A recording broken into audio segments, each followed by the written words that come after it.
Hello students, how are you? Welcome back to your biology lecture. हमने start करा था अपना थर्ड चैप्टर प्लांट किंगडम। उसमें हमने पढ़ा था कि उसको प्लांट्स को क्लासीफाई करने के लिए 4 सिस्टम्स ऑफ क्लासिफिकेशन बनाए गए हैं। फॉर एग्जांपल फर्स्ट आर्टिफिशियल नाम से ही क्लियर है कि आर्टिफिशियल जो सिर्फ बाहर से देखकर कैरेक्टर्स के बेसिस पर दिया गया हो। नेचुरल क्लासिफिकेशन सेकंड टाइप है। नेचुरल मीन्स जो बाहर से भी देखते हैं और इंटरनल करैक्टर्स, एनाटॉमिकल करैक्टर्स के बेसिस पर भी जो बना हो या दिया हो, उसे कहते हैं नेचुरल क्लासिफिकेशन। फिर हम बात करते हैं phylogenetic classification, third type of classification, जो क्लासिफिकेशन या जिन ऑर्गेनिजम्स को एवोल्यूशनरी हिस्ट्री कि उनके एंसेस्टर्स कौन है उन पर क्लासीफाई किया हो, that type of classification is known as phylogenetic classification. Last is phenetic system of classification.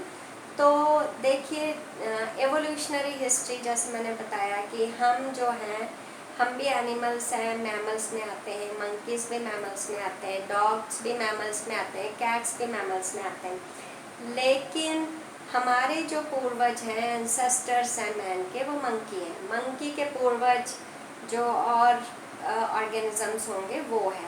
अब डॉग के जो एंसेस्टर्स हैं वो मंकीज नहीं हैं, उनके एंसेस्टर्स कोई और हैं।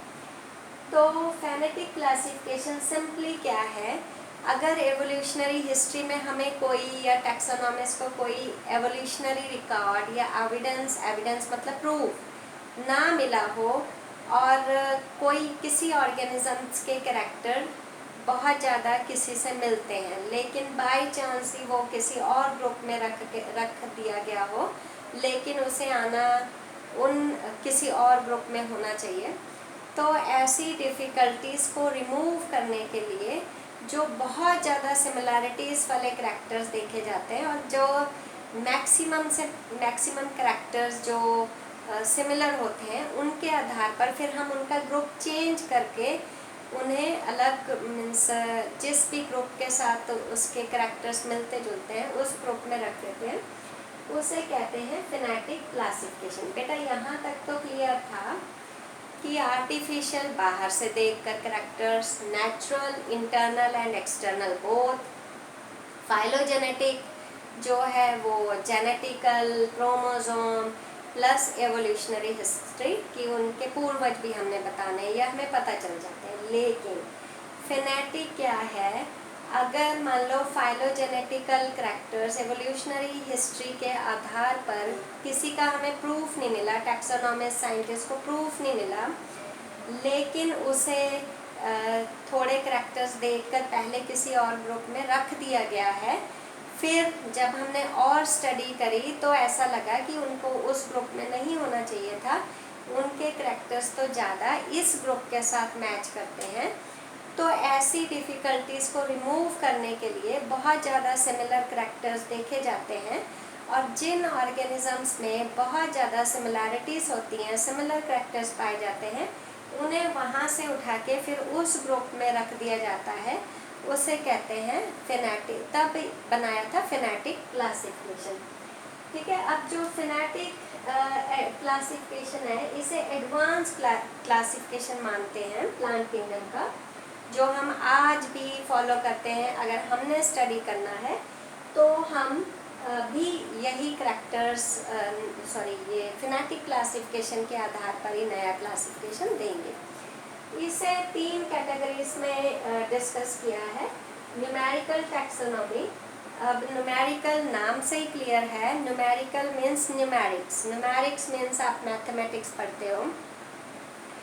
फॉर एग्जांपल अब हम अगर डिस्कस करें कि जो हर्ब था उसकी हाइट या उसकी लेंथ थी 2 सेंटीमीटर, उसमें 15 पत्तियां थी, लीव्स थी, उसके स्टेमन्स 4 थे। तो ये 4 क्या है, आपको कहाँ से पता चला? बायोलॉजी में तो कोई 4 टर्म है नहीं। तो मीन्स एक चीज़ ध्यान रखना कि कभी भी हम मैथमेटिक्स, फिज़िक्स, केमिस्ट्री या इंग्लिश, हिंदी, पंजाबी किसी के बिना हम बायोलॉजी नहीं पढ़ सकते, बायोलॉजी अधूरी है। सेम वे बायो के बिना हम अदर सब्जेक्ट्स नहीं पढ़ सकते। All the streams are interrelated. ऐसा नहीं है कि बायो मीन्स बायो ही है। जब तक मैथ्स नहीं आएगा, फिजिक्स नहीं आएगी, केमिस्ट्री, अब मेटाबॉलिज्म क्या है, केमिकल रिएक्शंस तो केमिस्ट्री का ही है ना। तो जब तक केमिस्ट्री वगैरह हम नहीं पढ़ेंगे तब तक हम बायोलॉजी नहीं पढ़ सकते। तो जिस भी क्लासिफिकेशन में हम अपना डाटा प्रेजेंट करते हैं, हम न्यूमेरिक्स यूज़ करते हैं, उसे कहते हैं फिनेटिक क्लासिफिकेशन में numerical taxonomy. Numerical means numerics, mathematical data जिसमें यूज़ करते हैं।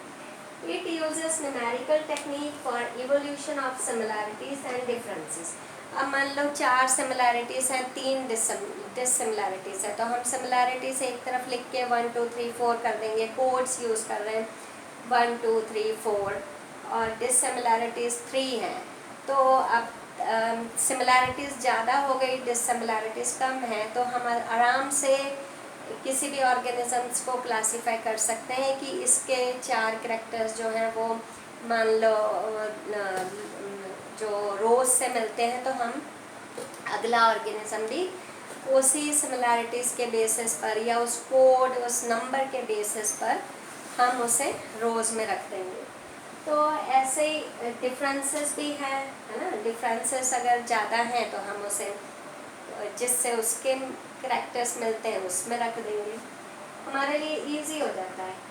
और ये सारी जो कैलकुलेशंस हम करते हैं वो या तो कैलकुलेटर्स की हेल्प से करते हैं या फिर कंप्यूटर्स, स्मार्टफोन्स वगैरह, इन सब में हम कर सकते हैं। और करैक्टर्स अब जब हम क्लासीफाई करते हैं, पहले तो देखो इतनी एडवांसमेंट नहीं थी, फिर अब क्या है कि एडवांसमेंट हो गई, बहुत सारे साइंटिस्ट के अलग अलग व्यूज़ आ गए दिमाग में, उन्होंने अलग अलग तरह की स्टडी करी। किसी ने जेनेटिक्स की स्टडी करी, किसी ने मॉलिक्यूलर बायोलॉजी की, किसी ने एल्गी की करी, किसी ने ब्रायोफाइट्स, तो सारे दिमाग मिल गए। अब उनके दिमाग में जो जो भी करैक्टर्स आए, सभी करैक्टर्स को इक्वल वेटेज, इक्वल इम्पोर्टेंस दिया जाता है। ऐसा नहीं कि 4 करैक्टर्स स्टडी करें उसमें से 2 छोड़ दिए, नो, सबको इक्वल वेटेज, इक्वल इम्पोर्टेंस देकर ही क्लासीफाई किया जाता है ऑर्गेनिजम्स को, ठीक है। एनालिसिस अब क्या है, जैसे हमारे पास मैथमेटिकल डाटा आ गया, तो हमारे लिए अब ये जो बार डायग्राम्स है या लाइन डायग्राम है या ग्राफ बढ़ रहा है, कम हो रहा है, ये हमारे लिए इजी हो गया है with the help of numerical taxonomy. इसमें 2 कैटेगरीज और हैं फिनेटिक क्लासिफिकेशन में, साइटोटैक्सोनॉमी एंड कीमोटैक्सोनॉमी। ये हम अपने कल नेक्स्ट लेक्चर में पढ़ेंगे। अगर कोई भी प्रॉब्लम हुई तो पूछ लेना। ये थोड़ा सा स्टार्टिंग में थ्योरेटिकल है, लेकिन बाद में अच्छा इंटरेस्ट आएगा आपको टॉपिक में।